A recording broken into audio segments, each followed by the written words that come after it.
Halloween, the Wow. Halloween Starburst where you get two of them in a pack. Nothing worse than getting two orange. Nothing.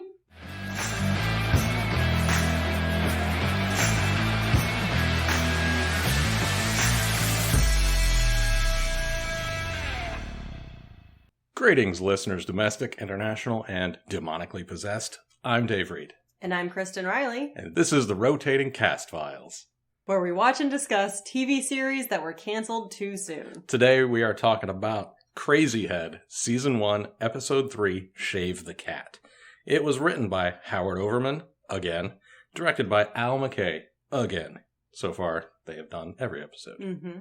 Today, we have a summary of this episode by Mark A. Wood that I found on IMDb, maybe? Man, I had 11,000 tabs open right before this. I'm not quite sure. I think from IMDb. And this is what he has to say. What should you do if your friend returns from the dead as a bloodthirsty revenant? If you're Amy and Raquel, take her captive, load up on beers and snacks, and head for an isolated cabin in the woods with the legions of hell in hot pursuit. Reasonable. Yeah. This episode, I was looking up a couple of other things. Like I said, 11,000 tabs. And from Den of Geeks, I found a review by Louisa Meller, and I really liked this little bit about this particular episode. So what she has to say is, the joy of last week's Crazyhead was Raquel's emergence as the show's superpowered focus and her developing friendship with Amy. It's disappointing then for Shave the Cat to more or less shrug off what happened in the ice rink and split the girls up with a scattershot episode that goes off in all directions. Ouch. Yeah. So that's why I wanted to read that instead of pretending that I was going to recall anything as concise as that. But mainly, yeah, we came off of a really good episode. Yep. There was a lot of energy, there was a lot of emotion, there was a lot of story building and world building, and then we get Shave the Cat. So we open with the final scene of the last episode. Yeah, that's always fun. I mean, it was fine, but it was funny because I was thinking, all right, so what happened last time? And then the very final episode, or the very final scene is the first scene here. So I was like, oh, okay, well, now we don't have to remember. It opens with Amy in the bathroom brushing her teeth, and we get the mirror scare with Suzanne standing behind her. She's filthy from being buried in the woods, and she tells Amy that Amy sucks at exorcisms. And she's also mad about her hair, and also, she's very hungry. And I'm getting worried. Well, she goes to the kitchen and she's filthy. So we get a wider shot and you could just see she's like covered in, somebody mixed up just a little bit of mud and rubbed it all over her legs. just like 1 ounce of mud all over her full legs.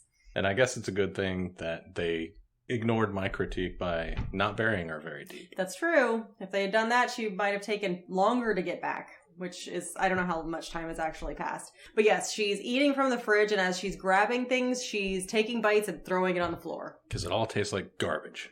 Garbage and actual Terrible. Shit is what she said about the pasta, tomato sauce, and capers. Yeah, I was trying to avoid saying that. Well. Conjures too much bleh. Yeah. This scene is reminiscent of Jennifer's body when Jennifer comes back and is eating everything out of the fridge and she's like crouched on the floor and eating that chicken, the whole chicken. But Jennifer's body did the scene better. Yeah, I've seen that movie once. I don't really remember it very vividly. As Suzanne tosses everything on the ground, Amy asks what happened to her, and Suzanne basically undug herself and then walked home. That's essentially what happened. Yeah, essentially, she remarks something about, like, I figured I'd just walk home, which I thought was kind of funny. Figured I'd just walk home. This is when everything pauses and we get the heartbeat sounds indicating that Suzanne is attracted to blood. Oh, I was thinking human flesh. Oh, but the heartbeat sound is blood. It's an alive thing. Yeah. This is when Mark, the walking haircut, pings Suzanne. But Amy asks her, or talks her out of going over to his. Suzanne says that, well, she's not sleeping alone after all of this, so she's sleeping with Amy. And Amy's like, and so Suzanne, still hungry because she hasn't eaten anything, she just spit everything on the floor and dumped the milk on the floor. Dumping cartons of milk on the floor is just like, this is gonna be bad Always. Even if the food doesn't taste good, why would you just chuck it on the floor? Because your friend just killed you and buried you in the woods. So that's no reason for rudeness. I would absolutely do it and walk away and just be like... It's also your home. No, she has to clean it up. She buried me. These are house rules. Why? I don't understand why you don't understand. Don't throw food on the floor. Don't kill and bury your friends. Don't kill and bury your friends. I will. You don't tell me what to do. You're literally telling me what to do. No, I'm telling you what's proper. Oh, that's right, because you're the most normal. Oh, yeah. I mean, I guess. And so now also the most proper. Mm-hmm. I'm a proper little boy. I see. So Suzanne walks towards Amy's room. She takes off the oversized, filthy t-shirt she has on and climbs into Amy's clean bed, which David had a super problem with. Yeah, go take a shower first. This is not proper. Yeah. And I was still firmly in the camp of, you killed and buried your friend. She gets to lay filthily in your bed. Amy's trying to get her to go to the hospital, and she says, we can say you OD'd on ketamine. Is that what she said? Yeah, and I'm like, 2016? Ketamine? Is that a thing in 2016? Do you know what's a thing Seems in 2016? like an 03 thing to me. Do you know what drugs are? Yes, because I learned about them in anti-drug school. Yes. Because that's proper. Yeah. Drugs are not proper. Got it. Okay. Well, it doesn't matter. David doesn't get his way. Suzanne doesn't shower until the morning. Amy gets into bed. Suzanne cuddles up against Amy because she says she's cold, and then asks if Amy's wearing a new perfume, which is another indication that Suzanne isn't who she seems to be. But Amy hasn't seen Suzanne as a demon, so it's something else. It's true. It is something else. So Amy somehow calls Raquel while Suzanne is asleep and doesn't wake her up, even though they're cuddling and spooning really tight. And all of the lights are on. All of the lights in the entire apartment. I didn't even pick up on that. How are you going to get to sleep like that? Impossible. I guess if Can't be done. If you unbury yourself and then walk a bunch of miles, maybe you can just sleep wherever. You're just wore out. That makes sense. It does. And you also died. Yeah, you did. So, I'm giving her those. All right. You're giving her a lot of credit, and I'm saying she's being improper. It's right. That's right. Yeah. Well, Raquel wants to know if they're naked. Yes.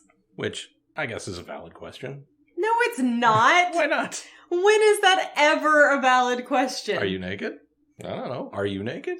This is not a valid question. It's not proper. No. Shit. Raquel asks if Amy wants her to come over. Amy says no for some reason, like thinking everything's fine, as if she's never heard of zombies before. But Suzanne's not acting like a zombie. We've all seen zombie movies. Suzanne's kind of acting like a zombie. No, she's not. She's very, very hungry, but not for human food. That's zombie behavior. Right, That's classic zombie behavior. But she's talking, she's walking fine, her arms aren't falling off, she doesn't have, all of her flesh is intact. They've probably seen the British version of being human. So, this is zombie behavior. I don't think so. I think it's something else. Well, you're going to be right. I know. But I also think it's something else at this point. I think the word zombie can be an umbrella for lots of different types of undead. No. Who like to consume flesh. No. Fine. What are you... So if the only definition is consuming flesh, so like... Undead consuming flesh. Undead consuming live flesh? No, I think recently deceased is probably also okay. Zombies don't have the brain function to like keep a thing alive while they eat it. Right, but Suzanne has the brain function. Yeah, well, there's fast zombies and slow zombies. Yeah, but not mentally fast and mentally slow. It's physically fast and physically slow. You clearly have not seen all of the Living Dead movies, because sometimes they start shooting guns. I don't think I've seen any of the Living Dead movies. There you go. Anyway, Raquel starts Googling it, and thank goodness she does, because she finds out that Suzanne is a revenant. Well... Let's step back for a second. Okay. Thank goodness she does. She also Googled the exorcism that got us here. Yeah, she just didn't Google it far enough. It does seem like she's had all night because she doesn't seem to be able to get back in touch with Amy for the rest of the evening. No, and the sun comes up while she's doing it. Yeah. So she did a lot of Googling. I think that was a lot more. She must have learned from the exorcism not to just take the first result. Yeah. It's not necessarily the first result, but the first result of the first thing you type into Google. Right. You gotta refine your searches for a little while. But while Raquel is doing that, Suzanne finally showers, walks around the flat creepily, and then leaves. Well, what happens now is that the phone rings. Amy's asleep in bed alone, and Raquel wakes her up. She's going through a chest, and that's when she leaves a voicemail on... No, she's not leaving a voicemail because she's talking to Amy. No, she's leaving a voicemail. Oh, is Amy... Yeah, Amy's still asleep. It doesn't wake Amy up. Wow, this is stupid pacing. It's weird pacing, for sure. All right, well, Raquel calls and leaves a voicemail and says she's not who you think she is. She's a revenant. Revenant is what they say. And says some stuff about what that is. And one of the phrases she says is, she'll suck you dry. When Amy wakes up, that's when she realizes Suzanne is not in bed, and she walks around the flat for a bit, realizes that Suzanne is gone. At the same time as when Raquel shows up and rings the apartment buzzer, and Amy walks outside, and Raquel slams into her. It's like a body slam. So they're talking about what Suzanne could be now, and whatever a revenant is. And also, where could Suzanne be? And at some point, Amy realizes that Suzanne is with the hair guy. I was a little bit ahead of her. I just wrote R.I.P. hair guy. Yeah. So then they run over to hair guy's house. Raquel says it as the revenant craves the life force that they have lost. That's right. So it's not human flesh. It's blood, but I guess it's just blood is the life force? 'Cause it's always got to be blood. We're not actually discussing dinner right now. Blood is life-like, Brain. Why do you think we eat it? It's what keeps you going. Makes you warm. Makes you hard. Makes you other than dead. Calls itself blood. It's unclear. I don't think they thought about it that much. Yeah. Suzanne is, no surprise, at the hair guy's house, and we know that she's going to eat him, but that's fine because no one's surprised or upset about this. No. Hair guy's a douchebag. Yeah, the less we have to see of him, the better. I just wish they didn't replace boring hair guy with other boring hair guy later in this episode. Anyway, Raquel and Amy, I guess they burst into his apartment? Yeah, they must kick his door. Yeah, I think they kick his door in. Why would they know where he lives? They've known this, or Amy's known this guy for a bit. I thought they knew of this guy. Oh, knew him enough. Whatever. Maybe Suzanne texted because Amy didn't know where she was. I was going to say The last time. Maybe she did something smart and was like, hey, I'm over at this guy's house in case something happens. Yeah, it's not the first time she's been over there. Yeah. Well, anyway, so they burst in the door and find Suzanne eating the guy. She's covered in blood. And so this is why I was saying maybe not blood, because she's eating his liver. Oh, his liver. That's a good one. I was just like, where she's eating him, that's not like a vein or anything. No, it was a stupid placement. Yeah. But I was like, liver, like in squeeze. Ah, fuck. I don't know why you didn't pick that up. I'm sorry. Or like an orca. Or like in Hell Money, they just stole people's livers. What was Hell Money? The Chinese people steal people's organs. Oh, God, yes. Ugh. So we cut away to what I guess is a commercial on Channel 4 in Britain. And then we come back and Suzanne is tied to the bed. And she's talking about the eating. She's describing how it feels. Right. And how, it was creepy. It was well done. But Raquel has a plan. She's conferring with Amy. And basically, it's go out to a cabin in the woods and do a little light camping. Let's just hang out. That's what you want to do. Yeah. Which I think is a good idea because you got to keep Suzanne out of society. I just think that you should bring more options of what to eat. Like maybe liver. Bring some liver. Yeah. Bring some raw meat. There's a weird... Well, they don't plan, obviously. Obviously. For anything ever in their lives. So I guess it's not surprising that they haven't planned ahead. Yeah, I guess. They have to call Jake because Tyler's car is in the middle of nowhere still. That's right. Yeah, well, So getting Jake involved is also just a bad idea. Yeah, but they have to get the crew together Yeah. for the hijinks to happen. Another idea I have is, if there's one thing we have all learned from Buffy the Vampire Slayer, it's that you can just go to a butcher and buy a bunch of blood. Yes, have so many notes about that. I also have some notes about Buffy. Yeah. So, on the way out to the cabin... We see the demons following Jake. Oh, yes. Yes, the demons are following. And on the way to the cabin, they stop at a pet store. And so this is where my first note about getting blood from a butcher is. Yep. Why don't they just go there? If that's what you're after... They have blood sausage. You're in Europe. I mean, you're in England. It's not even a weird thing to ask for. It's like gonna be everywhere. Right. That's a good point. It's gonna be so much easier to get where you're at. And why? Why is the pet store the first place that you think of? My God. Well, this is when we see the red-haired demon, Dylan, follow them in the pet store, where a parrot mimics one of them saying, "Shut up, you prick." So I said last episode that I would finally get the red-haired guy's name. His name is Billy Seymour, and he plays Dylan. He was in something called The Firm that I keep thinking is the movie that... John Grisham thing? Right, the John Grisham thing, but it isn't. Let's see, he's in a bunch of stuff. But I haven't seen any of it. He's in a TV series called Privates. He's in a couple episodes of Rockin' Chips. He does a lot of TV. Another TV series called The Bill. Probably a lot of English TV. Yeah. Since I don't recognize any of this. No. So, not surprising. While he is looking very, very closely at this bird, he sticks his face, he basically puts his nose inside the bird cage, is how close he gets to this bird. He likes birds. For no reason. That's when Raquel hits him in the face with a plastic cat litter pan, and apparently it knocks him out long enough for them to purchase guinea pigs. Yeah. I suppose they stole the guinea pigs, which is why they crashed into the car. On their way out, they slammed into the car. Okay.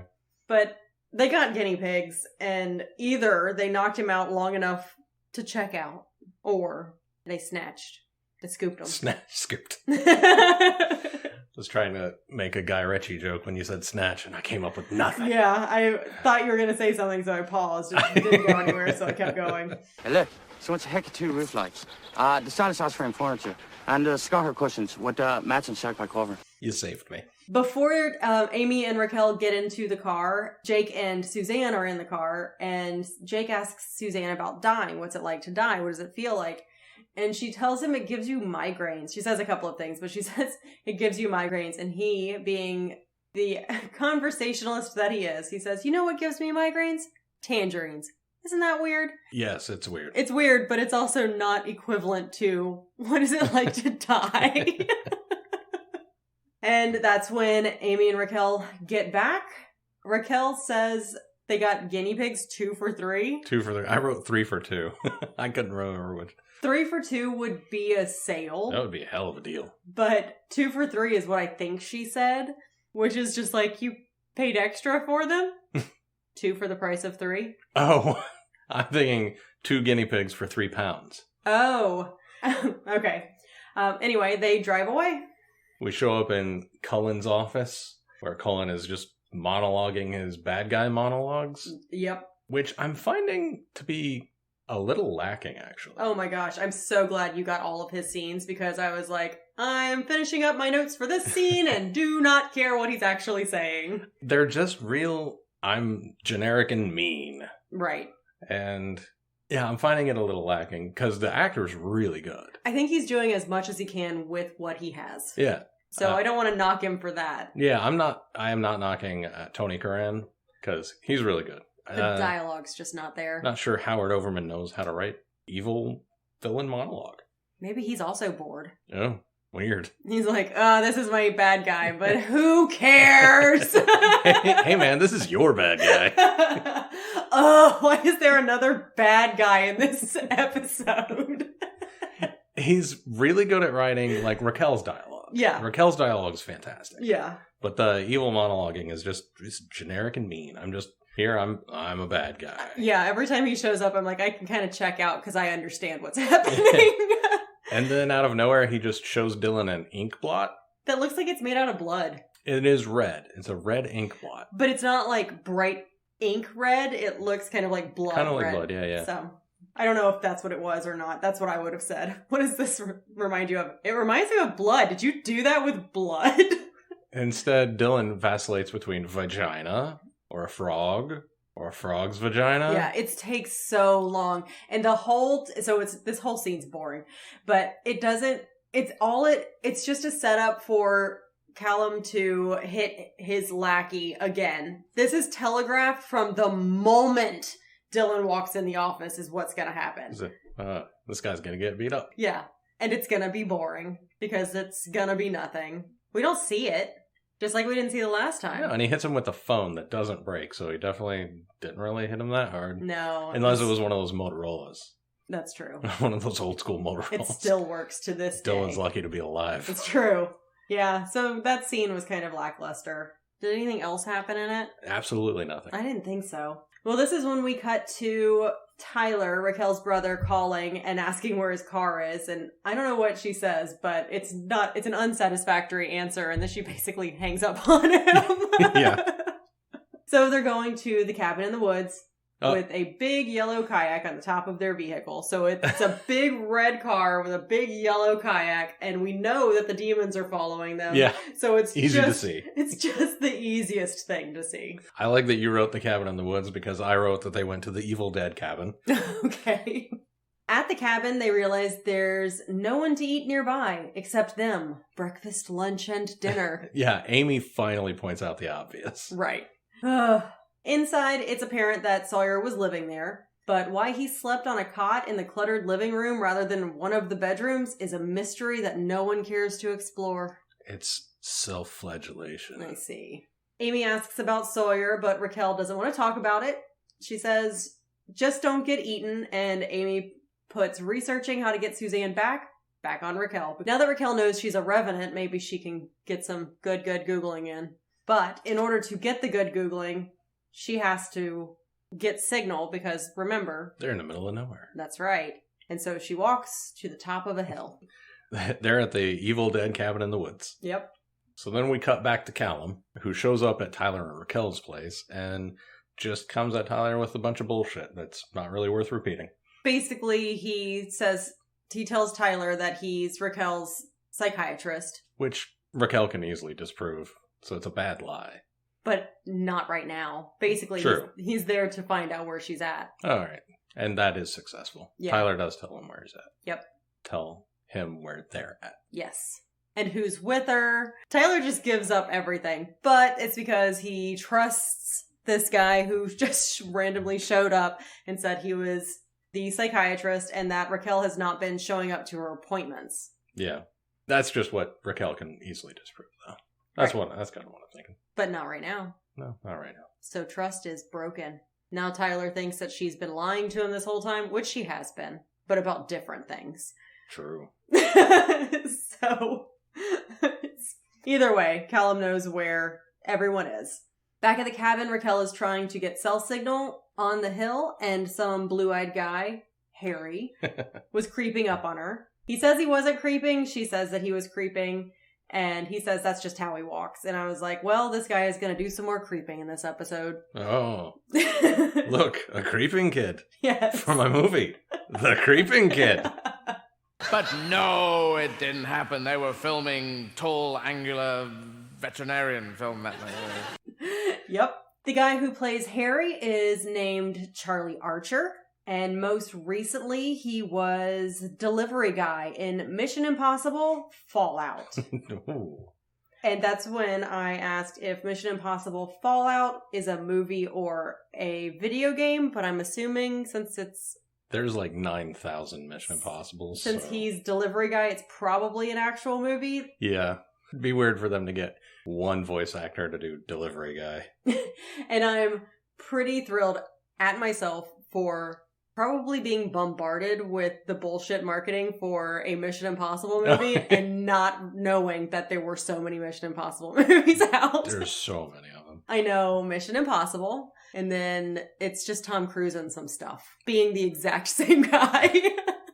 There's Mission Impossible, Mission Impossible 2, Mission Impossible 3, and then they all have weird names. Oh, okay. Well, you should at least... Well, I'm not even going to look at it. Look it up. It's basically, like I said. Harry is there also looking for cell service. Raquel threatens him with David's eBay stick, but he apologizes and said, no thanks, he'll take the grass over here. Back at camp, Suzanne is tied up and asks Amy about Tyler. At this point, they have Suzanne tied to a tree. So last time we saw her, she was tied up in the car.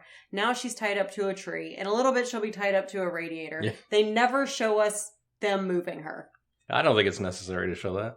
I do, because these folks have no idea what they're doing, and Suzanne could have gotten away so long ago. And they have to get close to untie her and move and stuff. That's my point. These people are bumbling. They are not doing it the right way. If they were doing it the right way, I wouldn't want to see it. They might be doing it right after they give her a guinea pig, so she's satiated. Maybe. In her right mind. That'd be the best way to do it. Amy retells her story about how she told Tyler they were going to have sex, and then she did a runner, and Suzanne's laughing and saying, just call him. Don't leave it like that, because it's obvious Amy likes Tyler. So this is a whatever story to just kind of recap what happened in previous episodes, but also to show that Suzanne and Amy are acting like old times. Yeah. Even though Suzanne's a demon. She's dead. She's not a demon, she's dead. It's a little girl talk. To show, they're friends. Yes. They're still friends. You could be dead and be friends. Yeah. Why not? While Amy tries to make a fire for the very first time in her entire life, Suzanne starts making hungry face. Amy abandons the fire making since, let's be honest, she probably won't ever be able to light this fire, and goes to get Suzanne something to eat. Back on the hill, Raquel is watching YouTube on exorcisms. Blue Eyes is laughing at his mate's girlfriend being allergic to the cat. And Raquel says, rightly, that the girlfriend has to go, or figure her shit out. Everybody listening, she means that. I'm allergic to cats. That doesn't stop us from having a bunch of cats. You had a choice. And the choice was, it had nothing to do with getting rid of cats. No. They banter. Harry apparently shares cat shaving with his mate as an option. And he says that he has 2 starbursts left. He has a green one and a red one. And Raquel chooses green. And you thought that was wild because green starbursts? In one of the exotic flavor packs, yes, I'd say probably green. But in a regular pack, no, it's pink, red, orange, and yellow. That's it.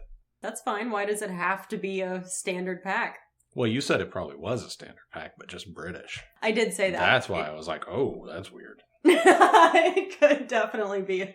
Unless you replace the orange, because who eats the orange? Nobody likes the orange. Somebody does. Yeah. Somebody is the happiest person when their friends get starbursts because they get orange is their favorite, and they get all of the oranges. Yeah.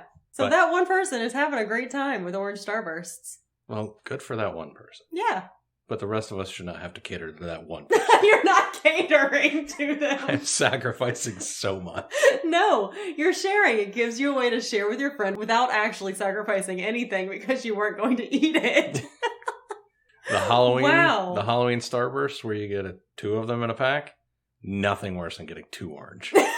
Nothing. This is the worst thing that's ever happened to anybody. While talking about a TV show where someone literally is murdered by her best friend. She's back. She's complaining too much for being someone who's able to complain. Okay, so orange starbursts, 2 of them in the Halloween pack. Okay. Or live guinea pig. Well, she seems to enjoy the live guinea pig. No, you. Me? You have to choose. So I'd have to eat the guinea pig? Yes. Like the entire thing or just the meat? No, it's a live guinea pig. You have to crunch into its warm, squealing body. Okay, but do I have to eat the entire thing or can I just eat the meat? No, you can't just eat the meat. You have to eat the fur too. Skeleton? Is the fur the problem? I just want to pet the fur. The skeleton is the problem? Skeleton, yeah, you puncture your insides. There's lots of marrow in there. No, you're fine. Burst out my duodenum. Yep.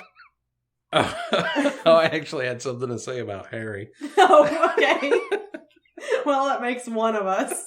They start chatting and having a better time because of the Starburst thing. Yeah. And I start wondering, do demons have, like, thralls, do you think? I don't know what a thrall is. Well, like in What We Do in the Shadows, they would call them a familiar. Okay. I know what a familiar is. Use real words, Well, David. to me, a familiar is like an animal. But in What We Do in the Shadows... Guillermo is an animal in Puss in Boots. Rude. He plays the dog?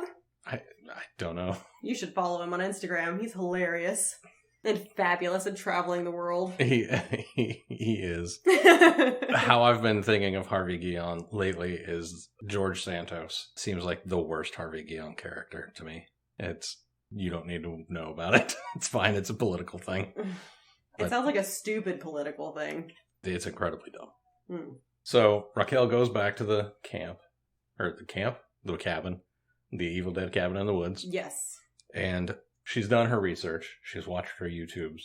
And she tells Amy that it's her fault that Suzanne came back as a revenant because being half demon, half human, she serves as a gateway. That's right. And she dragged Suzanne's soul back and then into her body instead of Suzanne, moving on to the afterlife, which it seems like maybe there isn't one. As a person who likes to go wander around in the woods for several hours at a time, I don't wear fancy shoes. No. Or a whole suit. It's just a bad idea. Dress appropriately, sirs. Do you think demons can get uncomfortable? We don't know anything about these demons. Yeah, I don't know. Then it's night somehow. It just becomes night. It is night. And Jake is telling an actually pretty good ghost story. And my favorite part of it is they pan over to Suzanne, who's mid-biting a guinea pig. I did like that shot. Just enthralled in the story. It's such a good shot. She's so hungry, but she's so into it. She stops eating the guinea pig. Yeah, amazing. So good. Yep. And then she gives up the fact that Amy shagged one of her teachers in high school. Yeah. And then they all laugh about it, but they're all old enough to know how creepy that is. Yeah. They didn't say what the timeline is, so maybe she had graduated already. No. Hopefully. No. You don't go on school trips with your... Oh, was it on a school trip? Yes. Oh, I think I missed that part. You don't go on school trips with your high school teachers after the fact. Ugh, no. Awful. Well, I guess I was blocking it out. I do want to note that they are sitting around a fire that I 100% guarantee either Jake or Raquel started, not Amy. Because she can't. She can't do it. Making that teepee. I really just... It's not even the teepee, because that'll help. We have to have some stuff in the middle. I just feel like Amy has never done anything. Anything? Wow. She Ever? doesn't. Yeah. Brutal. I know. That's bad for your hero of the story, I guess. Woman on woman violence. One of the heroes of the story. Raquel is bumbling, but she actually gets to the end goal. I don't think we've seen Amy complete anything. Oh man. Yeah, I can't think of anything. If Amy didn't have Jake, Amy would be a dead weight around Raquel. Oof. And they would just be sinking into the demon-infested waters. That's rough. It's not wrong, though, is it? Oh, I can't say it is. I want to, though. I know. I do, too. Because that means we're giving Jake a lot of credit. Well, the reason I'm giving Jake credit is because he shows up, doesn't ask too many questions, and will drive them wherever. Yeah, he has a car. Which is willing to most drive. Useful part. Yeah, drive them around. Not anything else that he's doing, but the showing up immediately, not asking enough questions, and then just driving wherever. He didn't have a lot of creep energy in this one either. No. But Amy has only been able to call Jake. Yeah. That is the only thing Amy has been able to do so far. Ouch. She kept Tyler busy that one episode. That's true. She's trying. She's just not succeeding a whole lot. Damn. I hope her arc is up after this. I'm fine with it. She can continue flailing. Continue flailing, learn nothing. Oh my gosh. I love a protagonist that learns nothing. Most of them. I'm not saying it's not fun to watch. I'm just saying this is the hard truth. So inside the cabin, they are getting ready for bed. We don't know where Raquel and Jake are. We don't see them at all. But Suzanne is connected to the radiator. She's chained to the radiator. Amy is getting ready to sleep on the couch nearby, but not near enough to be in reach of Suzanne, which is smart and probably by accident. God damn! I don't know why I'm on this roll today, but the whole time I was just like, do something right. Wow. Outside, we see some demons lurking around because we know they're still out there, but we haven't, it's night. They're just walking the perimeter. They're just, yeah. And while doing that, Harry shows up. So now we see Harry sneaking around too. Very suspicious. That's right. Which made me think, it's very bright outside, so we're just going to have to go with it's a full moon tonight and they got lucky. Yeah. But do you think demons have night vision? This is when I started realizing we don't know anything about The demons? Yeah. We know that some of them have powers that others don't. Yeah. And we know that at least one of them can get somebody pregnant. And that's unusual. They did talk about how unusual it was. And you can murder them by staking them in the heart with ice. Yes. And that kills them as opposed to... Well, Wait. It kills the host and it sends the demon back to hell. Right, so they can come back at some point. Possibly. We don't know if you can summon demons or if demons... We don't know how they get to Earth. Yeah. So, that's something we have 3 more episodes to learn about. That's true. I don't know that it's necessary to know a lot about the demons at this stage, but it does feel weird to know really nothing. It is, it's not bad to be curious. Yeah. All right.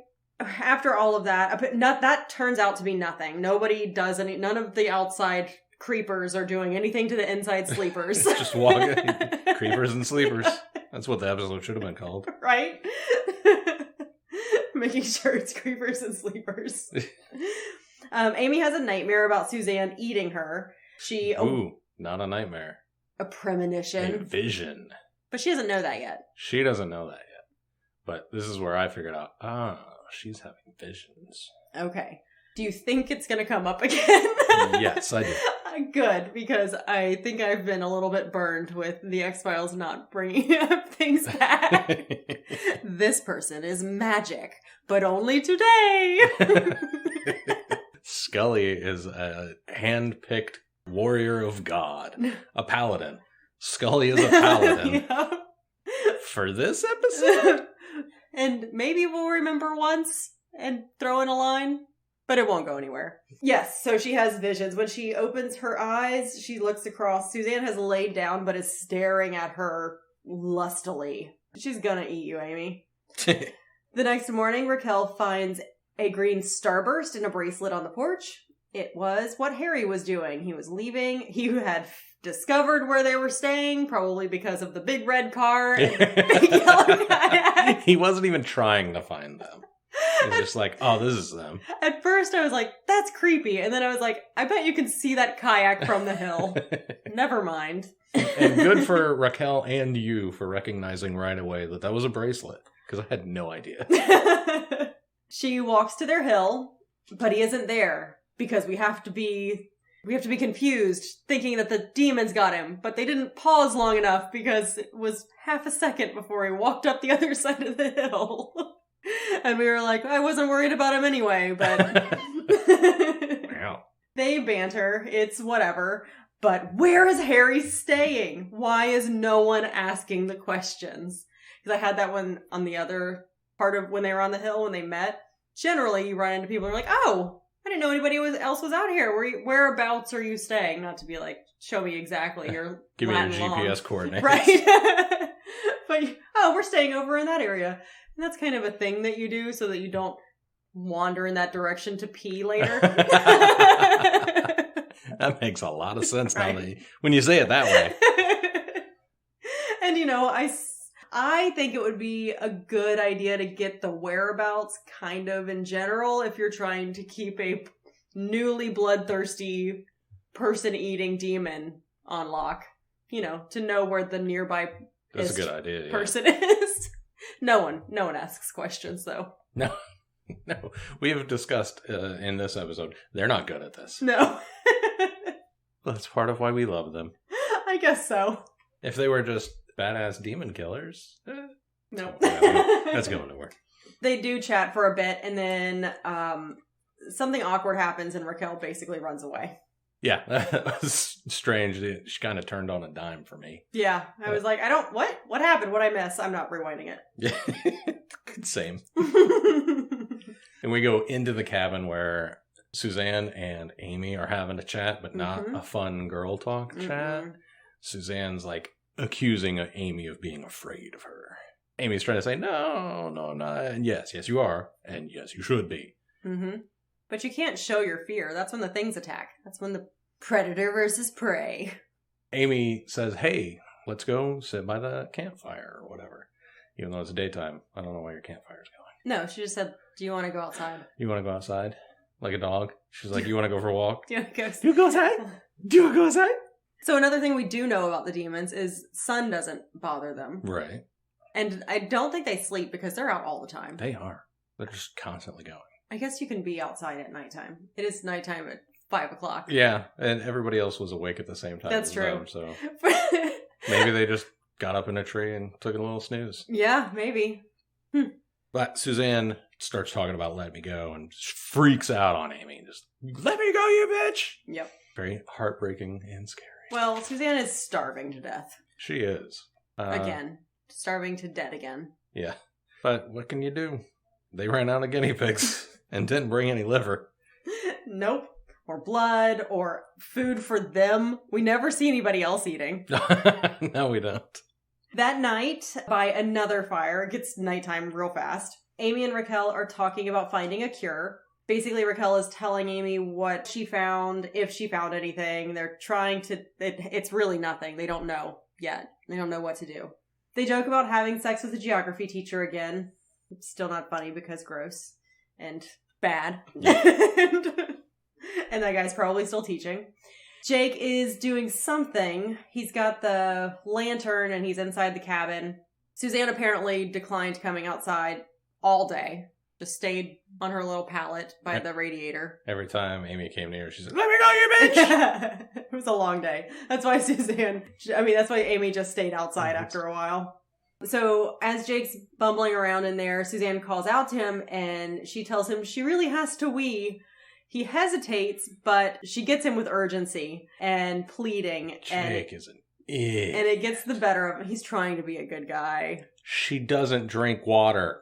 Neither does anyone else in the woods. Have you seen anybody drink water? No, I saw him drinking beer. Or even carry a water bottle around. We could just assume they drank water elsewhere. Yes. No, they're not eating and they're not drinking water. She's dead and she's not been drinking any water. She does not have to pee. But she's cute. Okay. And she has to pee on her only little bed. Because now she can't get very far. Either way, he goes to unchain her. Yep. Why the fuck did they let him hold the keys? And then he starts to help her up, and that's when she knocks him over. Ugh. She doesn't attack him, though. She runs. She does. She doesn't need him. Nope. It was a choice. It was a choice, because she probably had plenty of time before anybody noticed Jake was gone. Yep. So, good for her, I guess. Yeah. But yeah, I don't know why anybody let him hold the keys. We were giving him so much props earlier this episode. I wasn't. I was Then just he saying just he let us has a down. car and doesn't ask questions. We're saying he's your favorite character in any TV show ever. That I've ever remembered. How many TV shows do you remember? Let's see. The Great? Oh yeah, then he's already not my favorite. Remember being pissed off about Carnival. So mad. I cannot believe you let me watch that final episode. We should have just slowly faded away from watching it at all. And then I could just every now and then be like, oh, I don't think we ever finished Carnival. I wonder how Carnival ended. And then I could have pretended the end. And instead I have to know. And it pisses me off. Because it overshadows everything else. It's the only thing I think of when I think of Carnival. Awesome. That fucking I can't wait to drag all of these listeners with us. I'm gonna Hint, be hint, bold this statement. I'm gonna be watching it going, I've never seen this before. Get to the I know it's coming. So after Suzanne leaves and Jake gets back on his feet, he rushes to the fire, I guess expecting to see Suzanne. Like, what? She's not a dog. She didn't want outside to go sit next to her person. Such a wild thing to think that she did. He's such a weirdo. So that gets everybody into the chase. I see why they had to do it, but it didn't make any sense. I could have just shown him, like, running past them. I know, and just being like, she's gone, have you seen her? Yeah. No. Suzanne stopped really close to them, so when she starts running again, Amy sees her light pink satin jacket. I just love that nobody's dressed for the woods out here. Mm-hmm. Except Harry. Harry's dressed fine for the woods. He's kind of dressed like them. Pants and a jacket. But it feels like an outdoorsy jacket, and she's wearing a pink satin jacket. Okay. All right. I'm just continuing the theme of they're not very prepared for this. Through running some more, Raquel splits off, and Suzanne realizes that they're close because Amy is now calling for Raquel. Amy and Jake stop, and they're like, where's Raquel? And they're, Raquel. And I actually thought the way that this was shot, I thought Raquel was going to show up around the corner. Yeah. But she didn't, which was the first time I was surprised. And I was like, oh, not what I expected. So Suzanne runs again as Amy and Jake get closer. We still don't know where Raquel is. Amy does not follow Suzanne, but this is when she realizes that she's seen this before, Suzanne running through the dark woods. She sees what she saw in her vision. Yes. And she says that, and Jake's like, why aren't we chasing her? I don't understand. Takes no initiative himself, though. He's like, I don't know who to chase now. Do I stay with you or do I go after her? Someone give me directions. As Suzanne runs off and Amy does nothing and Jake also does nothing, this is where Suzanne comes across Harry. So answering the question that I have had this whole time, where is Harry? In a tent. She finds him. He's in a tent. And I say, thank you. That is the only question I had. She's so hungry and the music is tense, but I'm not worried because I don't actually care about this guy. LOL. Yeah, it was pretty bad. She puts her hand on the tent, so it's the handprint on the tent while he's inside. It's real good. I loved it. Did you? I thought it was super creepy. It would have definitely been creepy because I don't think he heard her coming up, which is impossible. She's super quiet. She's a revenant. She doesn't crunch on grass and dead leaves? She's got that kind of power. Noise deadening power? Yeah, pass without trace. That's what it is. All right. Yeah, he doesn't hear her, which would have been I think would have been the creepiest part of having somebody put their hand on the tent is not knowing that it was about to happen. Yeah. Yeah, that'd be super creepy. I thought it was great. She slowly takes her hand off the tent, and then there's an edit in the filming, so we don't actually know how much time has passed before he's unzipping his tent. Which makes sense. You have to find out what's happening. You can't just stay there. I don't know. I don't know what I would do. I'd just be like, oh no. If I sit here long enough, will they go away? They'll either go away or kill me. You won't know because you can't hear them moving around out there. You would never know if they left. I don't know what I would do. Oh. Yeah, he gets out. He flashes his flashlight around, but he doesn't see Suzanne. He does shine his light directly in Raquel's face. Raquel shows up at his tent, which leads me to my second question for this episode, is what kind and how many lanterns does Harry have inside that tent? It is lit up like a beacon. Several. It's brighter than any tent I have ever seen. He loves camping, but he's afraid of the dark. Oh, okay. I mean, that's why he's camping during the full moon. Yeah. Oh, perfect. Yeah. Look, someone who planned ahead. Yeah, he's well prepared. This guy's on it. While they're outside the tent, there's some weird bantering that it happens so quickly, but it was really about nothing. So I didn't write out what they were saying to each other. But basically he says, why did you put your hand on my tent? And she's like, why would I do that? I don't come out here and rub myself on people's tents, which was pretty funny. This is really fun. Yeah. But then all of a sudden she's like, no, wait, it was me. Because he was like, well, then who was it? And she can't say that. It was my Revenant friend. Right. So it kind of devolves into, eventually she gets his number. We'll see later if she actually typed his phone number into her phone or if she was just pretending. British phone numbers are wild. What the hell? How many digits was that? Like 17? I don't know. There's a rustling in the woods as they're talking, and eventually Raquel runs off. She says she's going to go find her friends. But she does not find her friends. She finds Suzanne. She is talking to Suzanne and kind of lures her out by tossing her baton away from her body and rolling up her sleeve to say, look, I get it. Because Suzanne keeps saying, you don't understand. You don't understand how painful this is. She's so hungry. So that's when Raquel rolls up her sleeve and it's just like, I get it. Come and feed on me. Suzanne being hungry. Basically, Suzanne is just a hungry dog, is what she is in this entire episode. Raquel lures her out with food, and while Suzanne is distracted, Raquel grabs the taser that she was looking in that box for earlier while she was calling Amy. So she's prepared. She's half prepared. This is a good plan. This is a good plan. So then she tases. She hits her in the arm on the puffy jacket, which is your first mistake. Yeah, but I think you're just going. Whatever. The main mistake is not charging the There's taser. no batteries. So now Suzanne knows what the deal is and pushes her down and starts biting on Raquel. And that's when Dylan slowly walks out of the woods. And at first I was like, I thought it was Jake. And I was like, why are you so slow, Jake? Help your friend.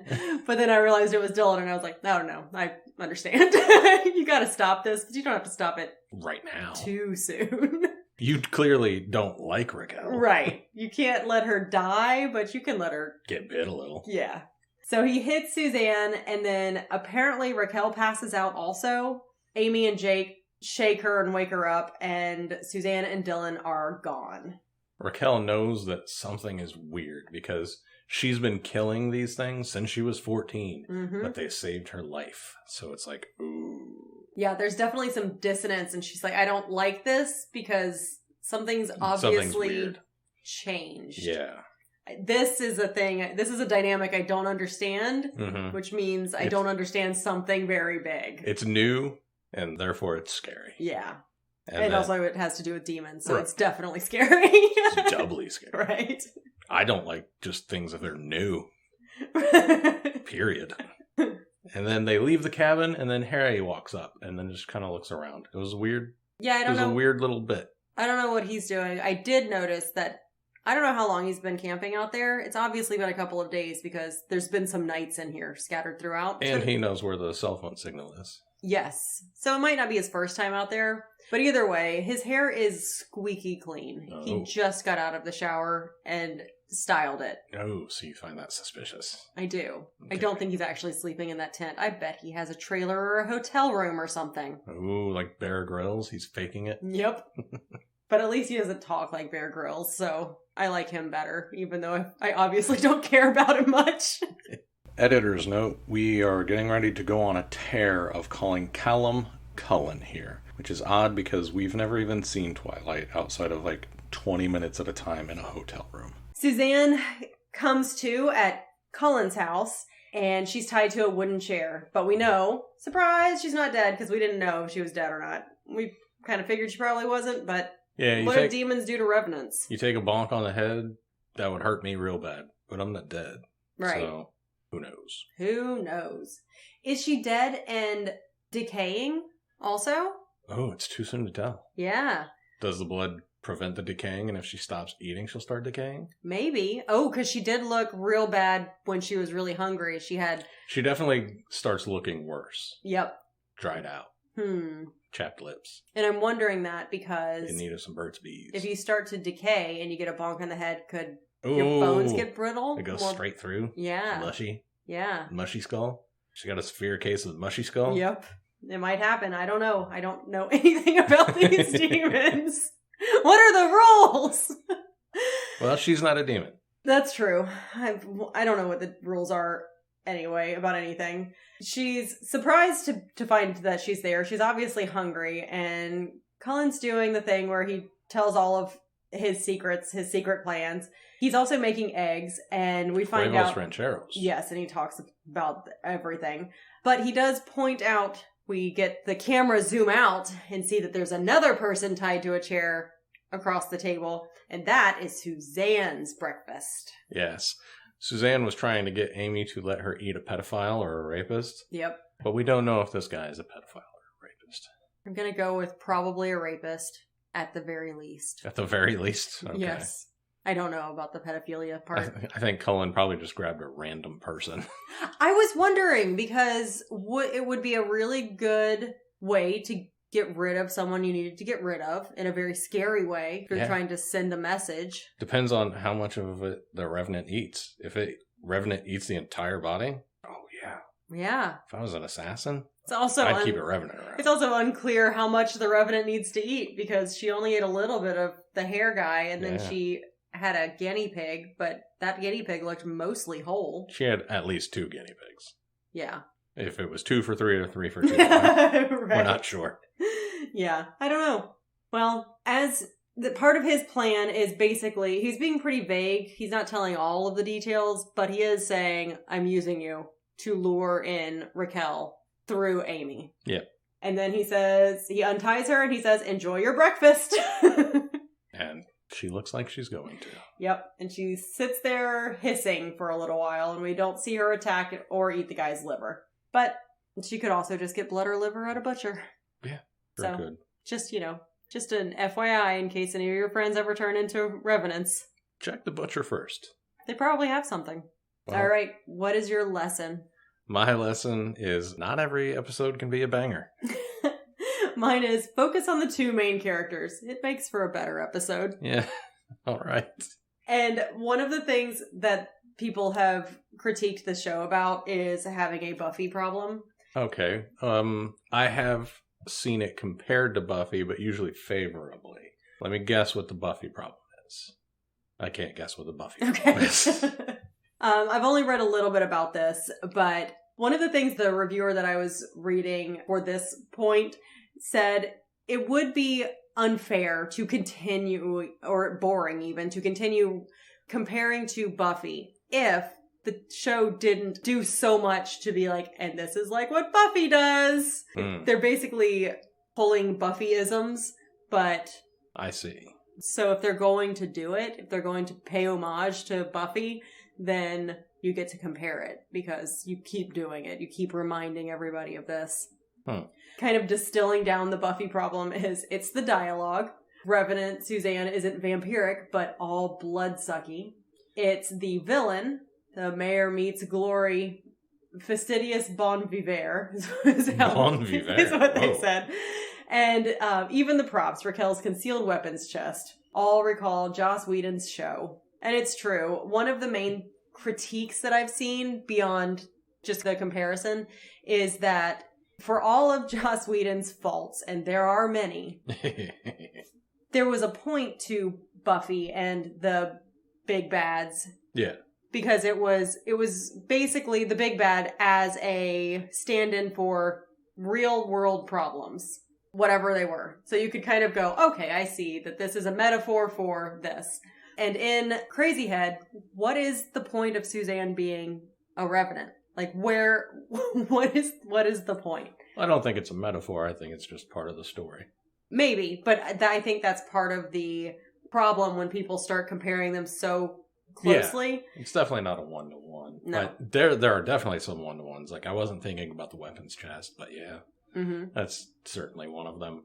I don't know if I would compare Cullen to the mayor or Glory, because he's just so overtly evil. He's not nice at all. That's true. The mayor was so good. He was so nice. I loved that character. Such a great character. And I liked Glory too, but he's nothing like Glory. She was mean, but in a very casual way. Yes. Where Cullen is very specific and he's very pointedly mean. He is. Yeah. I liked Glory's way of being evil because, of course, a god would see humans as nothing. Everything is just an ant to her. Yeah. So it's not even mean. It's just, you don't matter. It feels mean because you're like, what? I so do matter. But not to a god. No. There's no... Come on. Yeah. Yeah, so there were definitely... There's some different discussions. There's also mention of the writer-director... I'm not sure... I can't remember his name right now. But he did a show previous called Misfits. So it's compared to that also, which, I mean, that's what happens makes sense. when you make different TV shows, even if they're completely different. I don't know anything about Misfits, but I'm curious what that show's about. So I might look into that before our next episode. Okay. Just to be like, oh, and this is what it's about. All right. Anything else about Shave the Cat? No, other than don't do it. Yeah, don't do that.